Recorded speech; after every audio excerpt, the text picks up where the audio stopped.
Hello,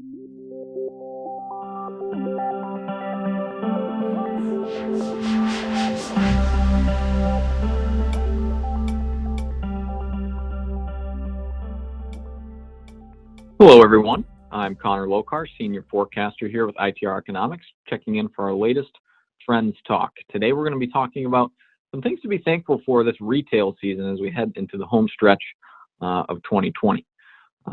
As we gradually make our way into the holiday season here, we head toward a natural seasonal peak in holiday cheer, decorations, very likely some overeating. But there's another peak that is of greater economic interest. And that is that annual peak in retail activity that occurs in the fourth quarter of every year. And the most recent data indicates it's going to be a pretty jolly season for retailers and consumers alike. And that's a pretty remarkable feat given the state of the retail space and the general consumer just 6 months ago. Every year, we see a very apparent seasonal pattern in U.S. consumption activity, with quarterly volume typically peaking in the fourth quarter, rising in October, November, December, topping out there as folks surge to stores and lately e-commerce outlets to pile on their holiday spending. This then typically drops off during the first quarter as individuals let their bank accounts recover. And what we're seeing as far as updated U.S. total retail sales data through the month of September shows just remarkable health and strength in the U.S. consumer. When we look at nominal total U.S. retail sales in September, that totaled about $531 billion. Now, that is up 7.1% from September 2019. So no, not just better than a month ago, not just better than where things were, say, in March, April, May, in the peak of the lockdowns, but actually dwarfing September 2019 levels in what was obviously a fundamentally healthy economy and consumer at that time a year ago. Total retail sales during the third quarter as a whole actually finished 3.6% above 3Q19, and are now maintaining a statistically significant accelerating trend on a quarterly basis, which is just an incredible turnaround from the 7.6% decline that we saw in total retail sales in the second quarter of 2020 compared to the same level a year ago. And in fact, so far, the seasonal rising trend off of the early spring low is actually up now 12.9% from that early quarterly low point earlier this year. And in terms of amplitudes, that plus 12.9% through September, that actually grades out as the strongest seasonal rising trend through September that we have seen since 1995, beating both last year's very robust trend and even the, as we look to maybe 2010 precedent in terms of a similar recession recovery dynamic. And as we look at our weekly Johnson Red Book, weekly retail measures, those indicate that momentum continued during October and so far into early November with that most updated data. So on the surface, some very good numbers, but this is actually buttressed by a few really encouraging sub-trends. When we look at ITR, at U.S. disposable personal income, that actually increased in September. And that's really encouraging because U.S. disposable personal income had actually been declining off of an April 2020 peak.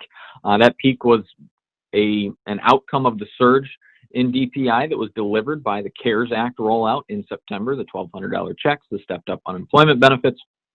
And we had seen that gradually rolling down in the subsequent months through May, June, July, and August, which was slightly concerning. We were keeping an eye on that, but we actually saw that go up. Now, disposable personal income in September actually jumped up to roughly $15.75 trillion. And I think it's worth noting that that's actually up more than $800 billion from the September 2019 level. Again, when the consumer was quite healthy. It appears that the resurgent U.S. labor market is, at least temporarily, overriding that fading disposable personal income trends and some of that fading support from the CARES Act, and hopefully diminishes the need for additional stimulus, at least such that is targeted at the consumer. So, and some folks, and maybe appropriately concerned, they said, well, some folks are, the bounce back in spending is coming at the expense of savings, and that the consumer may be irrationally exuberant in their recent spending habits. Now, to a certain extent, this may be true, as U.S. personal savings are declining. However, personal savings through September is at just north of $2.5 trillion. $2.5 trillion squirreled away for savers across the United States. And when we compare this to last year, this is roughly $1.3 trillion with a T, $1.3 trillion higher than the September 2019 level. So yes, it is a factual statement to say that savings are coming down. However, as we look at the current savings level with most recent data through September, that savings cushion or insulation that U.S. savers have in the bank is still $1.3 trillion above the same period a year ago when the consumer was operating at a very healthy level with no ill effect. So there is some cushion there. There is some protection there for the consumer, certainly compared to where they were a year ago. And as we look back to, say, the Great Recession a decade plus ago at this point, far, far and away above where the consumer found themselves sliding into, say, the Great Recession. And to top it all off, the labor market continues to improve. We just got the October labor market numbers. That October unemployment rate actually dropped down just below 7% now, indicating that through just natural market mechanics during this recovery, more and more folks are coming back into the labor force and re-securing that purchasing power that was lost during layoffs and furloughs sustained back during the peak of the COVID-19 pandemic.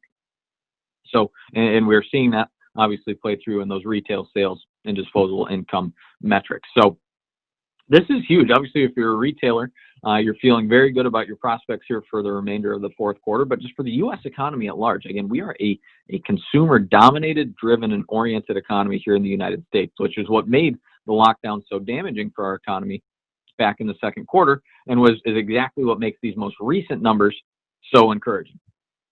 Now, of course, the primary variable to watch remains COVID-19, of course, as recent rising case numbers could perhaps dampen some of this rebounding momentum that we're currently enjoying. But for now, myself, the team here at ITR, we really like what we're seeing heading into the final weeks of 2020, and it should be a jolly holiday season for a number of reasons, and chiefly among them is the fact that the consumer is very likely to be out and spending in full force, and we're certainly excited about that. So thanks for checking in. We'll see you on the next one.